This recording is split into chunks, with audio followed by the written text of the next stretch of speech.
ടീച്ചറെ, അർച്ചന ടീച്ചറെ, നിങ്ങൾക്ക് 3-ാം റാങ്കാണ്. ഈ 3-ാം റാങ്ക് കിട്ടുമ്പോ, 3-ാം റാങ്ക് ആണ് നിങ്ങൾക്ക് എന്ന് അറിയുമ്പോ, നിങ്ങൾ സ്വപ്നത്തില് വിചാരിച്ചിട്ടുണ്ടായിരുന്നു ഈ സെക്രട്ടേറിയറ്റിന്റെ മുന്നിൽ രാത്രി ഇവിടെ വന്ന് കിടക്കേണ്ടി വരും, നിരാഹാരം ഇരിക്കേണ്ടി വരും ഒരിക്കലെങ്കിലും വിചാരിച്ചിട്ടുണ്ടോ? ഒരിക്കലും വിചാരിച്ചില്ല. ഞാൻ വിചാരിച്ചത് 1-2 മാസം വെയിറ്റ് ചെയ്യേണ്ടി വരും എന്നാ ഞാൻ വിചാരിച്ചത്. പക്ഷെ ഇത്ര 1 വർഷം വെയിറ്റ് ചെയ്യേണ്ടി വരും. 1 വർഷം കഴിഞ്ഞിട്ടും ഒരു ഉത്തരവില്ല. എന്താ ഈ ഒരു നിമിഷം ഒരു 3-ാം റാങ്ക് വെച്ച ടീച്ചറുടെ ഭാവി നീ എങ്ങനെയായിരിക്കും?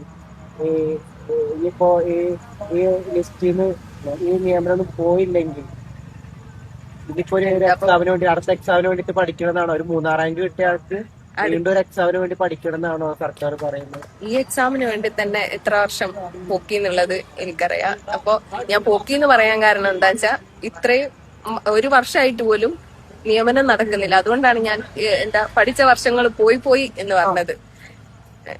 ഇനിയിപ്പോ എന്താന്ന് ഒന്നും പറയാം. ടീച്ചർ ഈ 3-ാം റാങ്ക് കിട്ടാൻ വേണ്ടി ടീച്ചർ എത്ര കൊല്ലം ടീച്ചറുടെ സമയം ഇതിനു വേണ്ടി എടുത്തു? ടീച്ചർ എത്ര കൊല്ലം എടുത്തിട്ടാണ് ഈ 3-ാം റാങ്കിലേക്ക് എത്തിയത്? ഞാൻ 2 വർഷം പഠിച്ചിട്ടുണ്ട്. പിന്നെ 2 കൊല്ലം ഡിസ്റ്റിന് വേണ്ടി വേണ്ടി ഇനിയിപ്പോ സമരത്തിനായിട്ട് വീണ്ടും 2 വർഷം വെയിറ്റ്. മൊത്തത്തിൽ എത്ര വർഷമായി? 6 വർഷം. 6 വർഷമായി. 2026 ഞാൻ 20-ല് എന്റെ ജീവിതത്തിലെ ഏറ്റവും പ്രധാനപ്പെട്ട 6 വർഷം. അതെ, 6 വർഷം ഇതിനു വേണ്ടി ഹോമിച്ചു എന്ന് തന്നെ പറയാം. ഇതിലിപ്പോ എല്ലാവരും അവസ്ഥ ഇങ്ങനെ തന്നെ. എന്ത് പറയുന്നു?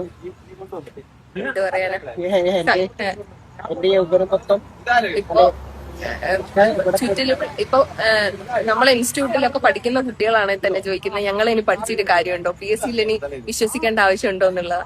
അപ്പൊ എനിക്കും അതിന് ഒരിക്കൊരു ഉത്തരം കൊടുക്കാൻ പറ്റുന്നില്ല. കാരണം അത്രയും കഷ്ടപ്പെട്ട് പഠിച്ചിട്ട് ഇത്രയൊരു റാങ്ക് വാങ്ങി, എന്നിട്ട് ചേച്ചി നിങ്ങൾ കേറിയില്ലെന്ന് ചോദിക്കുമ്പോ ഇനി ഇയാള് പഠിച്ചിട്ട് കാര്യമുണ്ടോ എന്ന് ചോദിക്കുമ്പോ എനിക്ക് ഉത്തരമില്ല. കാരണം എന്താ, കണ്ണിന്ന് സത്യമായിട്ടും കണ്ണിന്ന് വെള്ളം വരുന്നത് അത് ശരിക്കും ഉള്ളിന്ന് വരിക. അത്രയും കഷ്ടപ്പെട്ട് കുറെ രാത്രികൾ സങ്കടപ്പെട്ട് കരഞ്ഞിട്ടാ പഠിച്ചത്.